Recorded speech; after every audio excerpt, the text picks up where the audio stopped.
Jesus, I love you.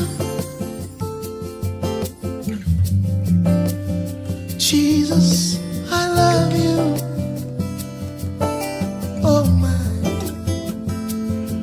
And you are welcome in.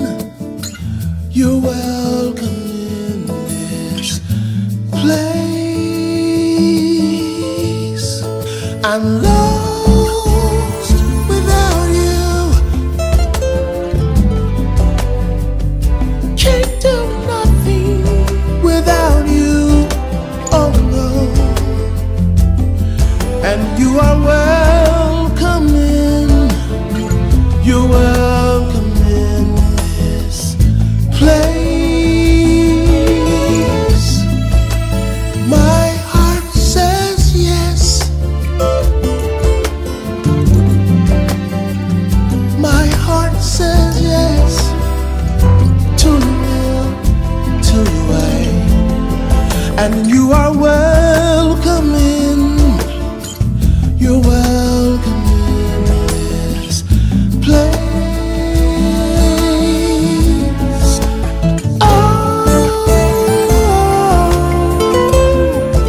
Good evening and welcome to MentorMe Memorable Moments. You're back again with me, Tracy Everett Duncan, your host, and William Craig III.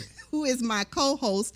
We Always. have a jam-packed program tonight. Ooh, up against the wall, they call it. Oh, yeah. Tonight, you're going to get two of the tenets of good health. That is the social health. That'd be me. Yes, and that is the financial health, which is me. And so we're going to be giving you about 15, 20 minutes in each segment, but we also have some guests with us, too. Yes, so indeed. we can't wait to introduce them to you. But you know what, William? Yes. I'm going to be quiet so you can take your stand. Wow, really?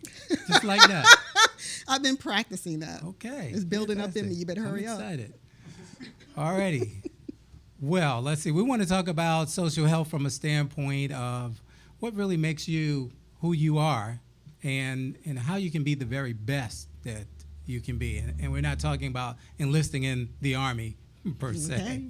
But we are talking about something that is very near and dear to my heart, and that is unleashing your power to be.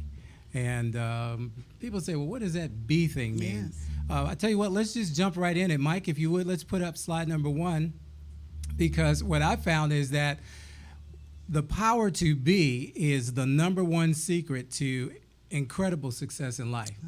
And the reality is that if you want to be truly free, you're going to have to learn to be. Oh, that rhymes. You can tweet that. You want to be truly free, you got to unleash your power to be. Let's go number 2. So slide number 2. We're just going to roll right through this. So who's going to benefit from this information? Of course, I would say instead of picking up the phone and calling someone or tweeting someone or emailing somebody, why not start with you? Yeah, you're here right now. We're here together. So we're going to push the start button, and we're going to get started with working on ourselves today. And folks, this series actually is this is from a talk that I did initially for the School of Communications incoming class at Howard University. And so we've really trimmed it down. You can go to the next slide. Trimmed it down so that we could share some information within the time allotted. So here we go, your power to be. The first thing that we talk about, we're going to talk about just 3 things. Number 1 are your tags, your talents, abilities, gifts, and skills. I call them your tags.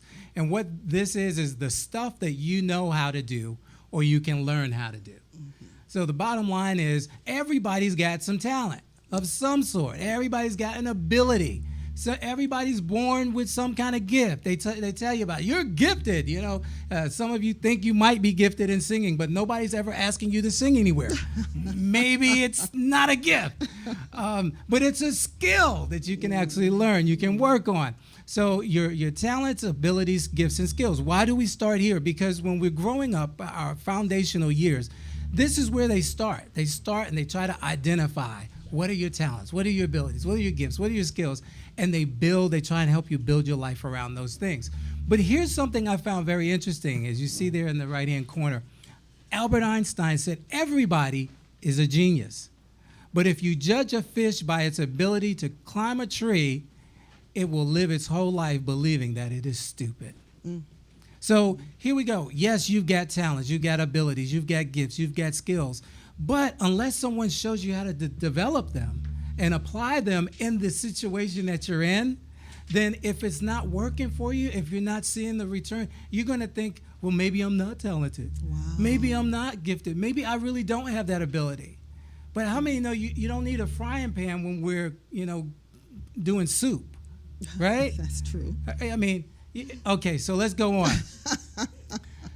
Number 2, your character, and we're going to go in depth here. Character, Booker T. Washington said, character, not circumstance, makes the person. We talk a lot about character, but what is it? Well, I'm glad you asked, because I've got an equation. Oh, okay. Thank you. A plus B equals character. A, my decision-making process when I'm alone, plus my decision-making process when I'm in the presence of others is what equals my character. Because guess what? Do you know people who maybe when they're by themselves, given the choice, they might make a different choice than they would if they were around other people? See, and the reality is you got to look at it from both perspectives. So what do I think about? What do I do? What do I decide when I'm by myself? Versus what do I think about? What do I do? What do I decide? What actions do I take when I'm around others? They should be one and the same. Oh, we could spend a whole half hour right there. But unfortunately, usually it's not the case. And so finally, we want to talk about your destiny, because that's where we're going to end up with this. Why are you really here? I mean, that's the eternal question that people are unfortunately jumping off bridges around. They're killing their families around. They're dropping out of, they're dropping out of life. Right. Around this one question: why am I really here? Is it just to get up and go to work and come home and do the dishes and hear the screaming kids or the nagging husband or the wife who won't be quiet, or just to serve everybody else and never have any fun for myself? Why am I really here? So here we go. Mike, let's go to the next slide, because I want to get into this. I only have a little time here. So what is the number one secret to incredible success in life? Unleashing your power to become essential. Oh, I'm going to let that simmer, soak in, marinate. Your power to become essential is the number one secret to incredible success in life. What do I mean by that? Well, thanks for asking, Tracy. We have a telepathic thing going Yes, here. we do. Today we do.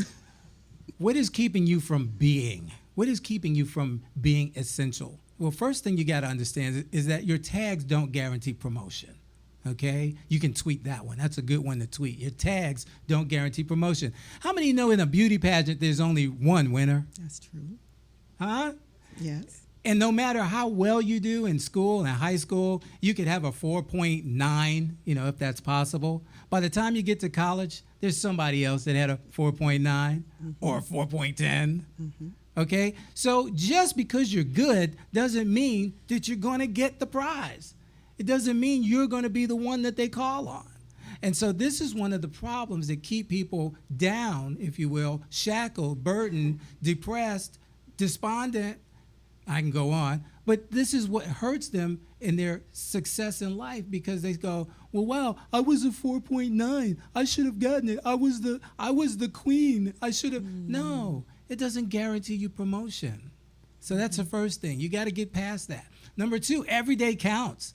Remember a song years and years ago Janet Jackson had out? What have you done for me lately? That's right. Huh?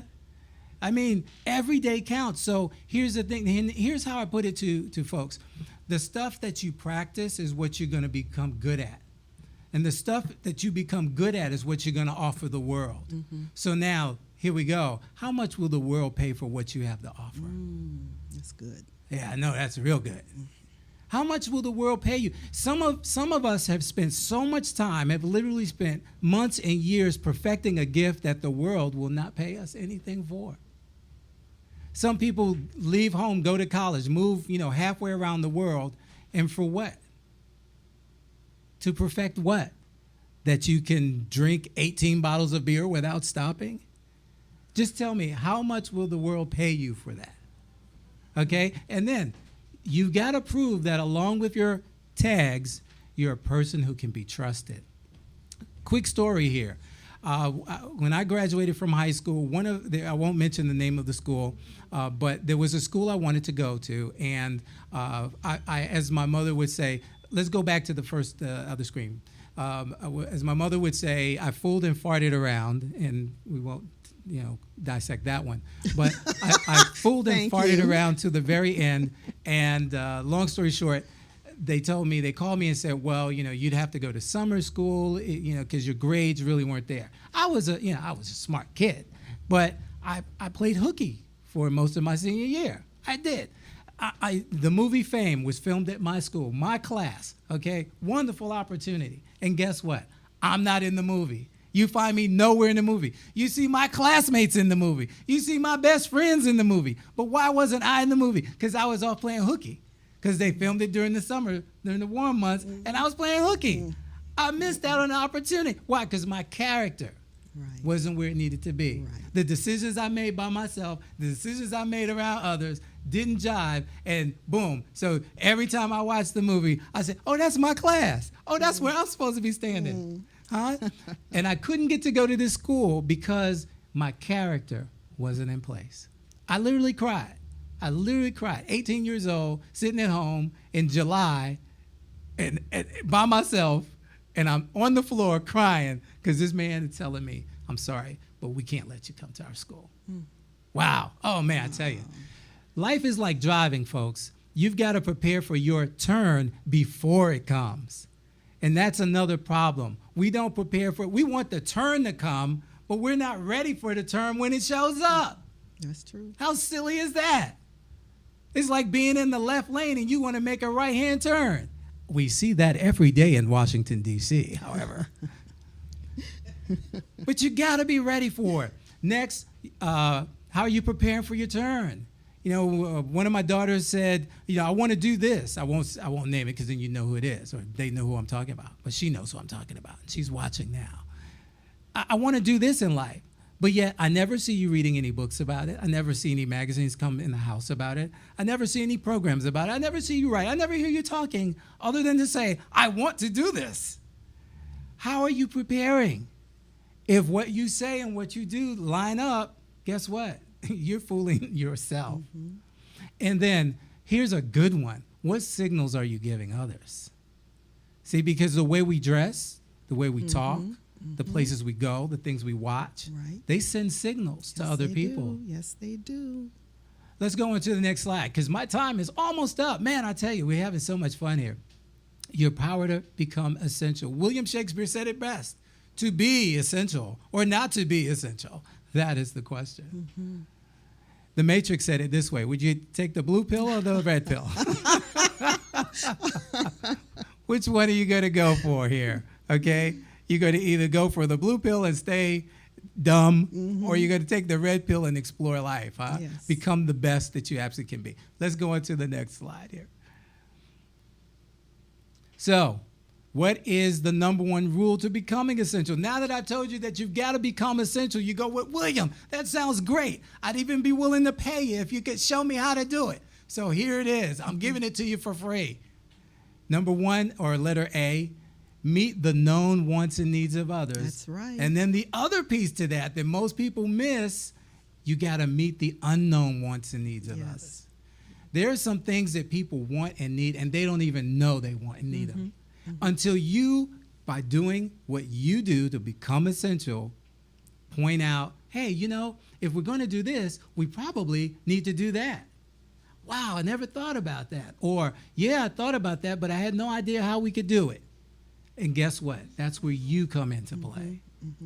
Let's go on to the next one. Become essential. When you learn to become essential, you will create your own opportunities.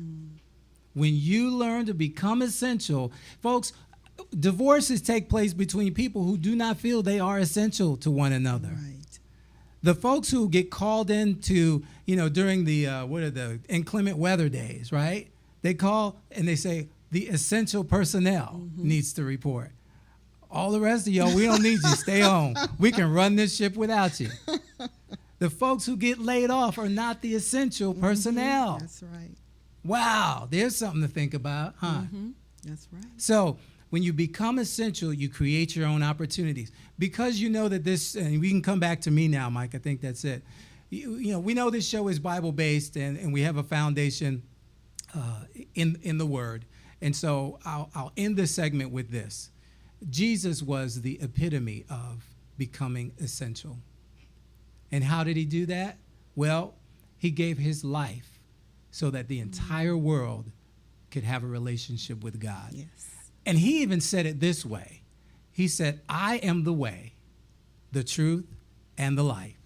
No man comes to the Father but by me. He knew the power of being essential. All right. I love that segment. I thought you would. I hope you took notes because this was excellent. So are we going to give them a challenge, homework assignment, email assignment or something? Most definitely. So here's what we do. We always tell you to come to our website, MentorMe411.com. You can connect with me. And I just simply want you to say, hey, William, you know, I want to be essential.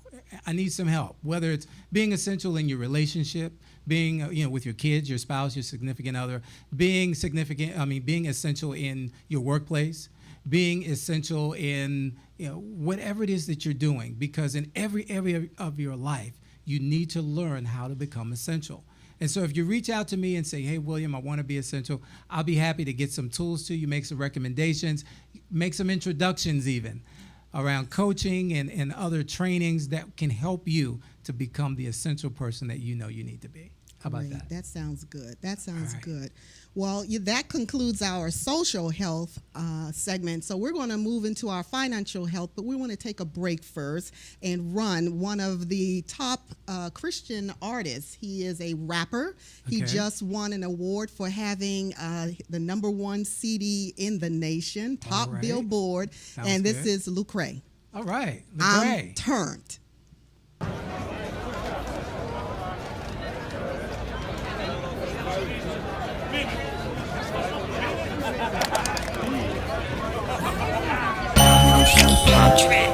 Yes, sir. Yes, sir. Check it. Look at me, I'm all the way turned up. I ain't smoking, but my homie in here burnt up. Yeah, I'm working on him, but he straight though. Couple girls tryna twerk it on me, wait, no. Hold up. Before you even roll up, I'm in here with my lady, can't you see me, man, I'm sold up. Man, I'm in here tryna celebrate a birthday. And you know I'm good and well, it's a work day. No matter, we still gon' kick it, and we ain't getting trippy. No Molly in Mississippi, ain't fighting nobody, ain't nobody said tripping. And Southeast Dago in the building, shout out to Peter Pan, Skyline Imperial, we out here tryna function. Holla if you with it though, probably think I'm rolling, I'm just high on the spirit, bro. The only thing we poppin' is the truth, you don't hear me though. They probably think I'm rolling, I ain't on nothing. They probably think I'm rolling, I ain't on nothing. They probably think I'm rolling, I ain't on nothing. But what I got you need to know about, cause homie, I'm turned. I'm turned. I'm turned. I'm turned. I'm turned. I'm turned. I'm turned. I'm turned. I'm turned. I'm turned. I'm turned. I'm turned. Everybody slow motion, leaning off the potion. I tell them I'm straight, trying to keep my mind focused. Came 40 deep, clicked up, crew love. Got them looking at us crazy cause we so turned up. Yeah, homie, I'm turned. I'm turned. I'm turned. I'm turned. I ain't popping, rolling, and I ain't burnt. So tell Mary and Molly, I don't need them to party. Someone woke up in the lobby trying to locate their wallet, while I'm 9 holes in trying to work on my hobby. And I wish somebody would get me started. Hey, deuces up to Nipsey, K-Dot and gang. I'm out here in the West, don't holla at me, man. My bloodstream clean, nothing running through my veins. It's 116, yeah, I'm still unashamed. I call it network if I'm out here fishing. You know I'm with the clicking, man, we out here trying to kick it. You know that we turn.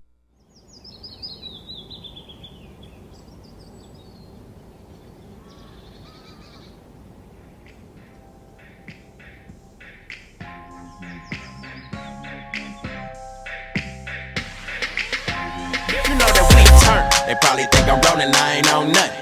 They probably think I'm rolling, I ain't on nothing. They probably think I'm rolling, I ain't on nothing. But what I got you need to know about, cause homie, I'm turned. I'm turned. I'm turned. I'm turned. I'm turned. I'm turned. I'm turned. I'm turned. I'm turned. I'm turned. I'm turned. I'm turned. I'm turned. I'm turned.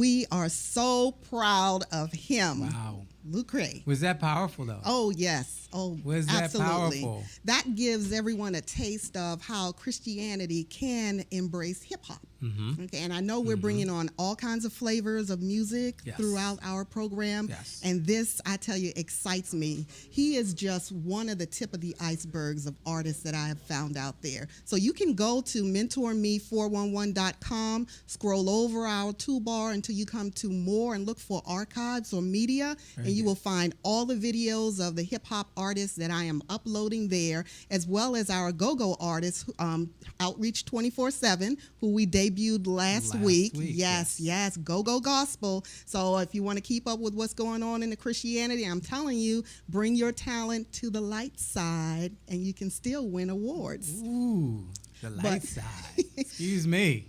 So this is the financial management piece, and I wanted to open up with that video because if you listen to Lecrae's story, you know, he came from broke.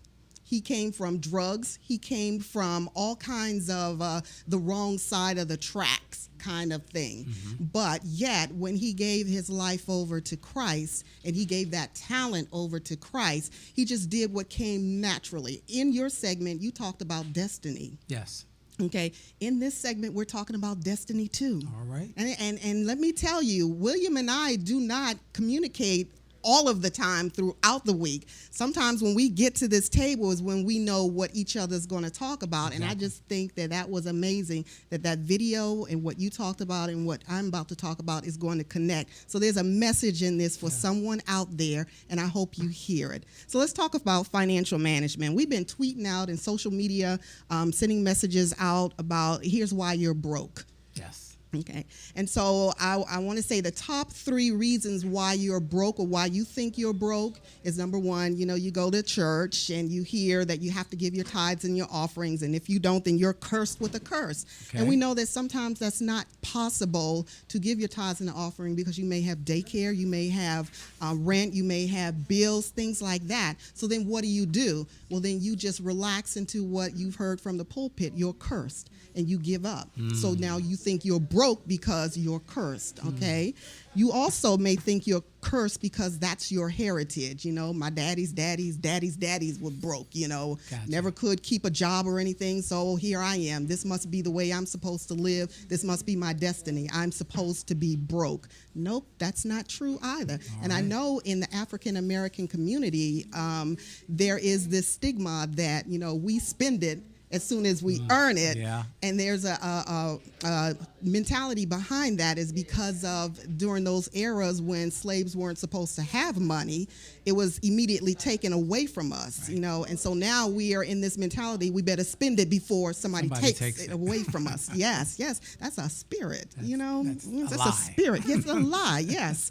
And then you also think that because you don't have the right job, you're not making enough money, you don't have the right skills, that's why you're broke. And you can't seem to get up enough money to pay for the education that you need to get a better job so that you can make more money. So you're in this cycle, and it's just got you captured, and you just feel like you're never going to get out, so you're never going to make enough money, so this must be my life. Wow. No, it is not.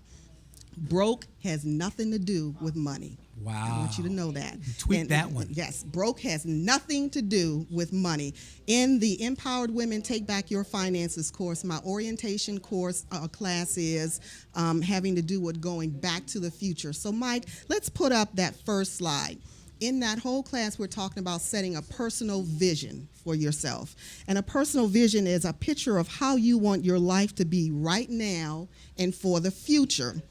And so if you can imagine that you want to have a big house with a rotunda, you know, when you walk into it, right. Or you want to go skiing every winter, or you want to have the baddest car out there, you know, that is what you envision your life to be. And it's okay to hope for those things. It's all right. So you want to go ahead and capture what your personal vision is, but you also want to be able to set a personal vision statement to it to make sure you're going to get there, to hold yourself accountable for would. So a personal vision statement is a set of instructions or guidance on how to bring to life your personal vision. So now you're going to start jotting down. In order to get to that ski resort every year, you're going to have to first find one. All right. Okay, and how far do you want to travel? What does this resort have to have for you? Is it going to have lessons for you? Do you have to take lessons someplace else? All these things you've got to map out in your head so that when you do have that personal vision, you got that ski resort in your mind, you're flipping through magazines and travel catalogs, you find it, cut it out, and tape it into a book. All right. Okay, notebook paper, journal book, however you want to do it, tape it, because now it's becoming real to you. And so you want to keep your vision forever before you, because you know what? Where the head goes, the body flows. All right. Okay, where the head goes, the body flows. Tweak So that one. yes, eventually you're going to get to that place. It just happens in the kingdom that it works that way. So if we can look at the next slide. And while we're moving to the next slide, I want you to think about, when you're looking at your personal vision, again, what is your personal vision for yourself, and what must be done to bring your personal vision to life? Okay, so in the class, I talk about going back to the future, and everybody has seen that movie before. All right, we love it, Back to the Future, and that's where Marty McFly goes back to the future to correct the wrong that went down in his family line in order to save his future from being destroyed. Wow. So he's living in the powerful. present. He goes to the back to the future, and then that saves his future from being destroyed. Well, don't you know that you have to do the same thing too?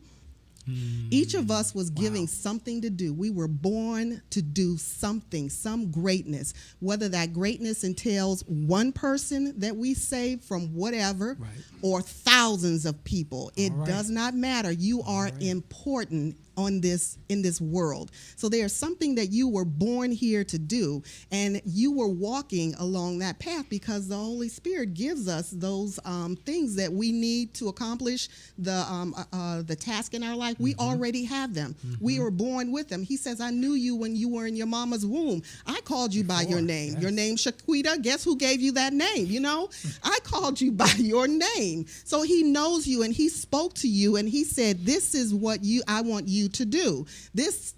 I'm talking about the Creator, our God, our Father, gave you specific instructions to do something. And so while you are here on this earth, you have to walk in that path so that you can be at the place that you're supposed to be the blessing that you're supposed to be. But somewhere along the line, we got off track. Somebody told us something that derailed us, okay? And so in this, we have to understand that somehow, somewhere, our plans were derailed, and that was not God's intention, okay? His intention now is to get you back on track. So we need to recognize exactly what it was that somebody said or did to us, jot it down so that we can hold it up before the Father and say, this is where I think I got off track. Can you help me, please? And then have him restore that thing and get you back on track again. So we're looking at asking the question of, what have people said to you that have made you get derailed, made you judge yourself or not have the self-confidence that you have? I need you to write that down. All right. Write it down. Believe me, some of you have been thinking about it for a very long time. Write it down. I'm going to tell you what to do with it in a minute. So let's go to the next slide. The enemy is real. You can call him by whatever name you want to call him, but he's real, and he's actively working in this world today, and he's working in your life. In the garden, the enemy was in the form of Satan, a serpent, you know, and that serpent spoke to woman and gave her a set of instructions that were contradictory to what God gave man. And because she believed what the enemy said, he derailed her and caused her future to fail. So the king himself had to come. Jesus had to come and fix that for woman. But during that time, and that period of time, from the time that woman received those wrong instructions to the time that Jesus died on the cross for a woman, God said, I can't let this happen again. Okay, I gave you the instructions. You should have believed me. I do not understand what relationship you have with this enemy, but I'm going to fix it so that you will never be friends again. I'm going to cause animosity to come between the two of you. I'm going to cause bitterness and antagonism and a dislike, a natural hostility to be between the two of you. So if you're wondering, well, what does that look like? Have you ever walked into a room, you haven't even opened up your mouth to say anything, and somebody just don't like you? For whatever reason, they just do not like you. You try to fit into the clique, and you just don't fit. Right. Okay, they will not let you fit. Or you're involved in a conference room meeting, and you raise your hand and give the answer. It is the answer, and they ignore you. Right. Okay, this is an enemy type situation. Maybe that's not the job that you're supposed to be in. So we need to get you into the right job. Maybe that's not the clique that you should be hanging around with. So we need to help you choose your right friends. You know, he makes sure that you understand that thing is not good for you. Right. Do not listen to that thing. Listen to me. So that's what happened to woman in the garden. And today, some of us are looked at as third-party citizens, you know, and even in America today, the parties are trying to disrobe us of our rights as women. See, all this stuff is enemy territory, okay? When we look at everyone today, we say this world is built on condemnation. It doesn't matter what you do. Somebody's going to have something to say about it. They're going to either accuse you of something, blame you for something, judge you over something, criticize you for something, harass you for something, and damn you for something, or they're just going to slander your name, lie about you, beat you half to death, either verbally or in person, or just assault and belittle you. And I mean, that is this world's makeup, but that's not the makeup of the kingdom of our God. So when I look at these two scenarios, I'm saying that the enemy is purposed here for one reason. That is to steal, kill, and destroy everything about you. So you being broke has nothing to do with money. It has to do with that right there. You have an enemy. You need to recognize that enemy and that he is not your friend. Next slide, please. The enemy is purposed to take you out. See, when he fell from heaven, all that grace, all that glory fell with him and hit this earth, and he was disrobed. Okay, he has no more authority. He has no more access, really, to the Father to worship him, because he gave all of that up. So now God came down, Genesis 1 and 2. He fixed what blew up. Call it the Big Bang Theory all you want, but we know what happened. Okay, and so when he set things in order, he then created man. And he took the authority that he gave to the enemy and gave it to man. We are now endued with authority to rule and reign on this earth. But when we fell in that garden, we gave that authority back to the enemy and said, here, I'll hurl this at you. You can do whatever you want to do with me. And so he has. And if you take a look at this slide, the thing that he has done to you was he has struck a blow in some of your lives. And I mean, it's so quick, fast, and in a hurry, it has you reeling. And by the time you get back on your feet and realize what has happened to you, he strikes another blow. Whether it's you have cancer, your family is on their way out, your son has died, and no parent should ever have to bury their child before them. I mean, these are kind of blows that he strikes in a hurry. He damages your possessions, an immediate fire, all your possessions gone. He'll destroy it like that. He'll bring violence into your life. He'll reduce your authority, crush you. Sometimes it feels like I am so crushed that you could just blow me away like powder. You know, and I have to realize that there is this world's condemnation, but then there is the grace of God, where he is teaching me something and giving me the anointing for something, so that I can come out, and when I speak, it can heal. Okay, so the enemy has purpose to take you out, and that's what he lives for, to take you out. I don't care how beautiful he looks. I don't care how wonderful he sounds. Eventually, he will turn on you and try his best to destroy you. So he wants to break you, to force you to abandon your dreams and to quit. And some of us are doing that. We're in that position right now. Next slide, please. So how can you return to your destiny walk? Well, remember, first the natural, then the spiritual. Okay, first the natural, then the spiritual, because we don't want you to be religious. First the natural, line upon line, precept upon precept, a penny earned, a penny saved. Okay, so this, we have to help you establish your goals, your visions. You got to have a vision. That's good. You got to have a vision. pull it out, dust it off, blow it off, hang it up so that you can see it. It hasn't gone away. God has not forgotten to give you or to let that thing happen for you. So dust it off and bring it out again and start talking about it. So when you write your vision, make sure that it is going to handle your today and your future, and also include your past. What is it that derailed you? It's painful. It really is painful sometimes to think about those things. But if you write it down, I promise you, eventually one day it will blow away in the wind. He will give that. He will restore that for you. Create the vision and put it in your journal. Hang it on your wall. I think they call it a wall of vision. That's correct. So that it's always forever before you. You say it. You can't deny it. It's right there in front of you. And so then once you have it up there, start talking to people about it again. It may sound stupid in the beginning, but that's because that's what they told you it sounded like. All right. Hear what God said it was. Don't be like that woman in the garden. Okay, listen to the enemy. Listen to God tell you what he destined you to be, and then be it. Then the spiritual happens. So you got to recognize that you need help in getting back on track. Yes. So we told you, if you take a look at Luke 4:1-7, I'm telling you, that's where the enemy says, I got this authority from man. He just hurled it at me and said, here, you can have it, when he fell in that garden. But consider being transformed in your way of thinking. Get rid of that stinking thinking. That's the world's way of thinking, that you will never, ever amount to anything. That's not true. That's right. I'm telling you, it's not true.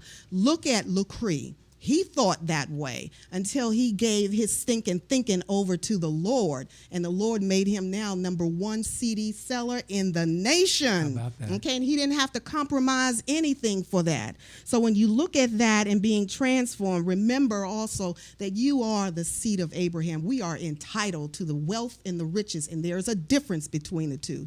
The wealth and the riches of this world. We don't have to steal, kill, and destroy anybody to get that. As long as we are walking in the path of righteousness, he will deliver those things to us.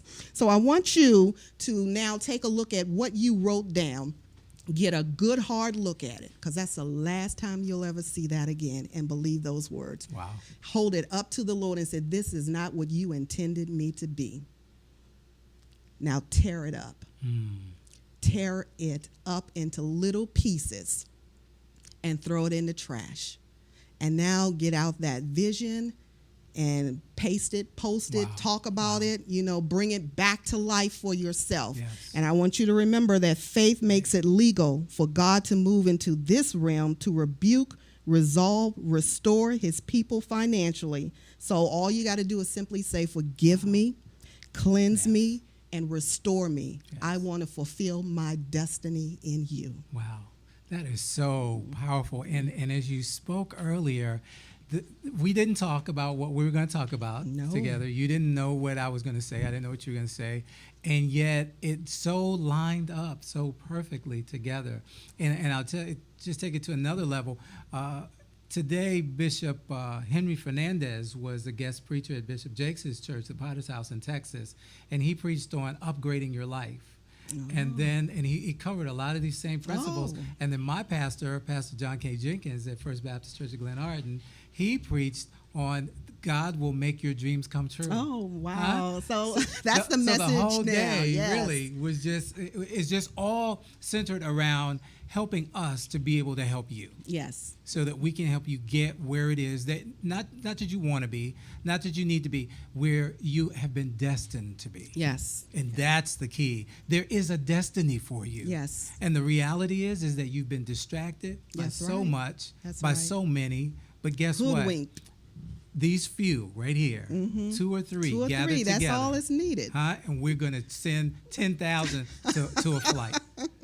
I can Me go on. and William and you. Hello. Okay? All That's right. all you need That's right it. now. We believe you can be restored, and we believe in your dream. Yes, you can. And we're products of it, and we'll That's talk right. about that another time. Yes. But we're not telling you anything that we haven't gone through. In fact, I mean, we face challenges even today. Yes. So it's not that we're exempt from challenges at all. It's just that when challenges come now, we've got a new mechanism Yes. in place that kicks into action to help us get through the things that we're going That's through. right. That's right. So come on over to the light Come side and on bring your over to vision my with side. you. We said that once a couple of weeks ago. Yes.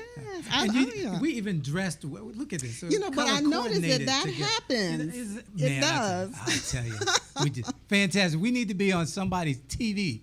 So if you got, I don't know, how much? 20 million. Can we do it for 20 Yeah, million? we can do it for 20 okay, I was million. gonna say Yeah, 50 just, million, you know but what? Hey, just pocket change. $20 million. Come on, we're there. Yes. All right. Okay.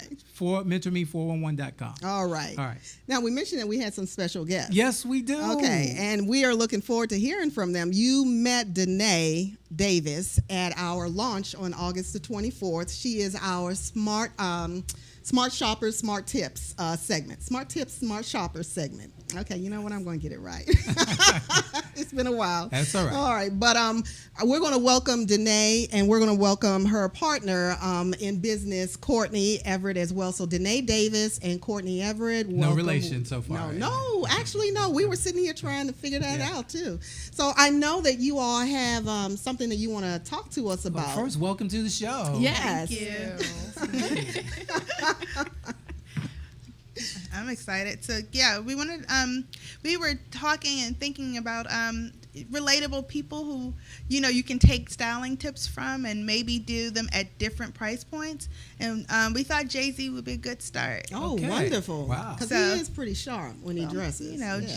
Jigga looks good now. Okay. Hello. Okay.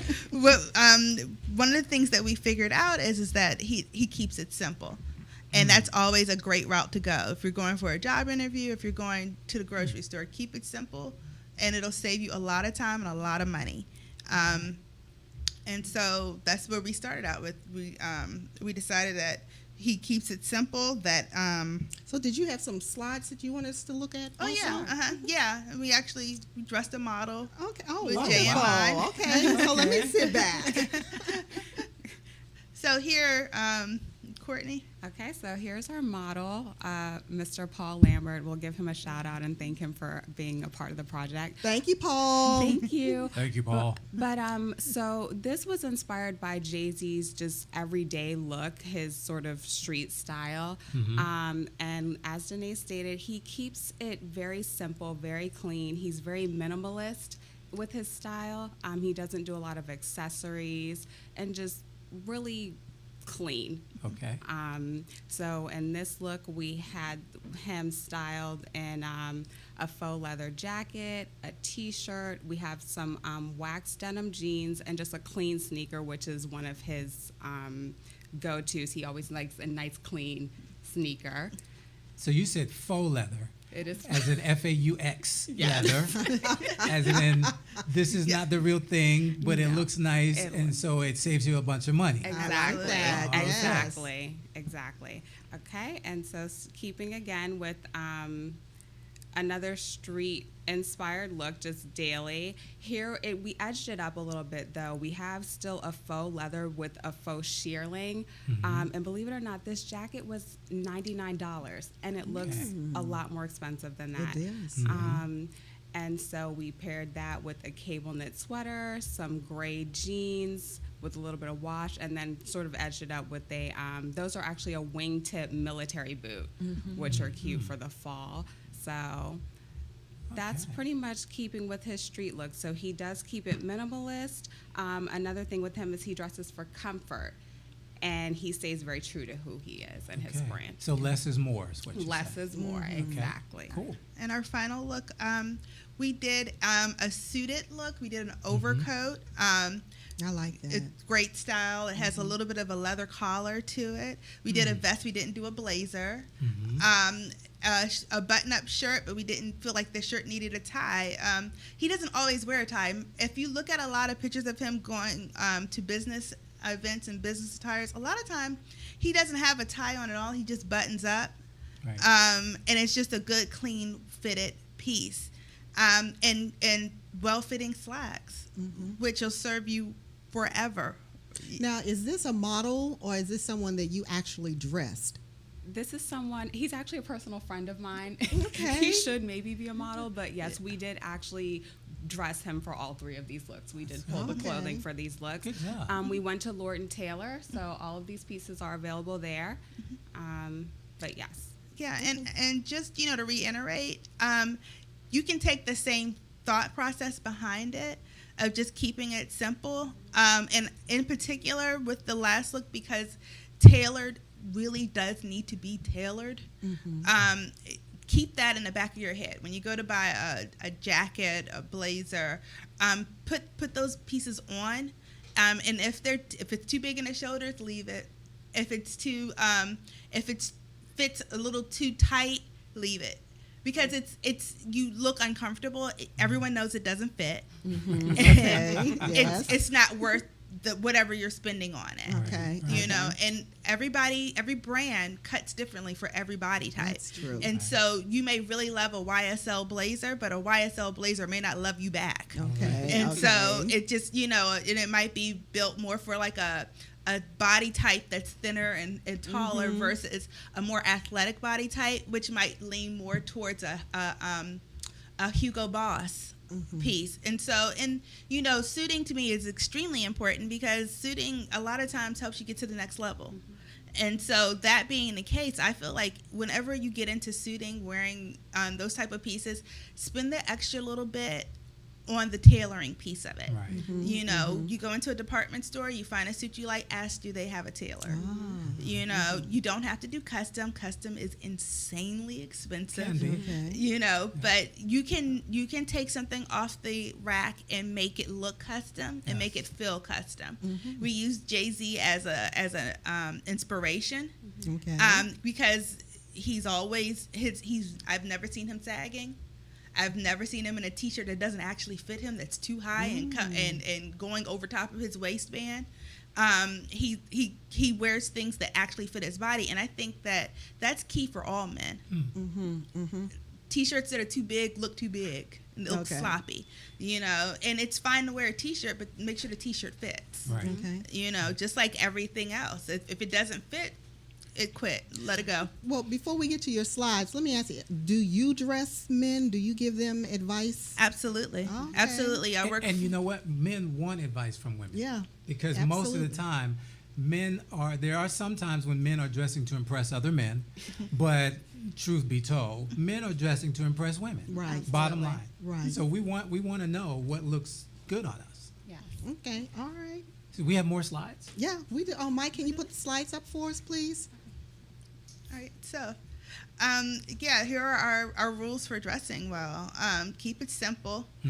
Sagging is it's not in. I'm so sorry. I'm so sorry. And I'm a part of the hip hop nation, and I love us. No more sagging, please, grown men. Yeah. Okay. And tweet that out. Yeah, right. Minimalism is key. A watch, a pair of sunglasses. You don't need 10 chains, a watch, a pair of sunglasses, and a grill. Yeah. Oh my gosh.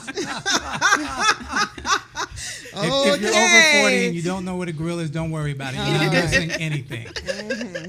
Just let it go. Yeah.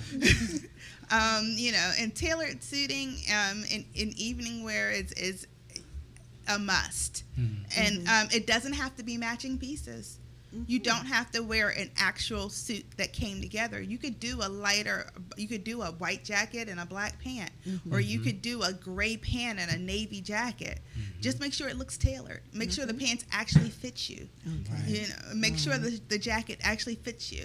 And there's nothing wrong with comfort. Okay. You don't have to spend cashmere money to be comfortable. Okay. And comfort is key for men. In general, they typically dress to be comfortable. So that's a big one. The next slide. Yeah, and he's just be true to who you are, to yourself, and the way you do things. We're always going to suggest a good pair of dark, clean denim, dark wash. Not a lot of the problem with a lot of distressing is that the distressing thing goes out of style, and then you just look like you're homeless. Oh, wow. Let the distress in. You know, you Yeah. don't have to go too distressed. I mean, it's a fashion thing right now. Yeah, it is. Like right now, it's starting to become popular again. Come next fall, it won't be popular at all. And there you are with your $700 distressed denim. And so maybe go with a clean, dark wash, a straight fit or a relaxed fit, something that looks good, and you don't have to keep replacing them. Okay. You know, and then always layer. It always makes a look better.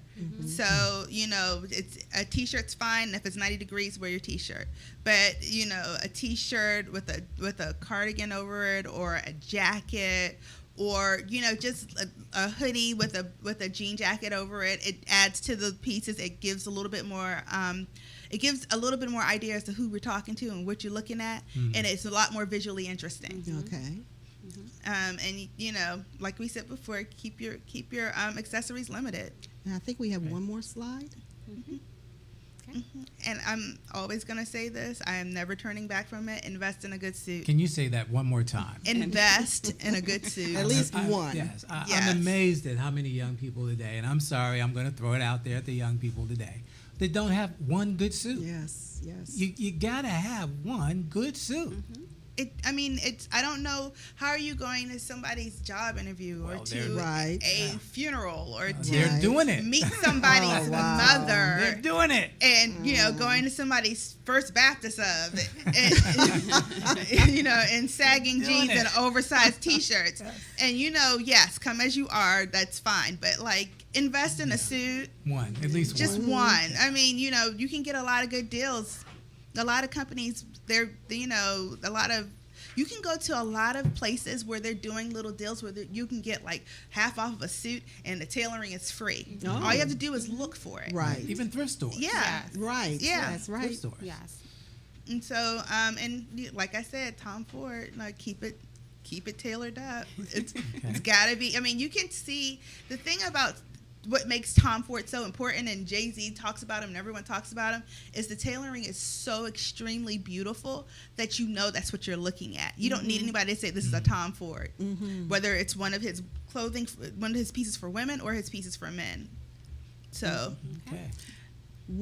I think that was the last clip, so we're going to be wrapping up our session. But now, Denee and Ms. Everett.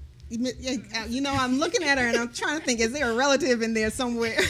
Courtney, what kind of closing comments do you have for men who are trying to select a suit?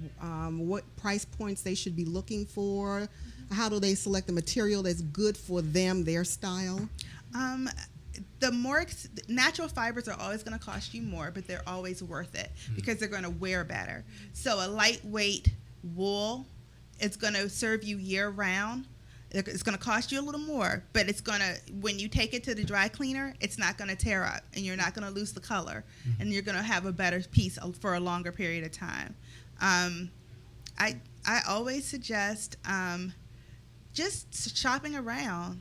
I mean, there are, for the first time in a really long time, men have places they can go to. Like women always had like a $10 store or a place we could go to get a There's cheap. a $10 store for men?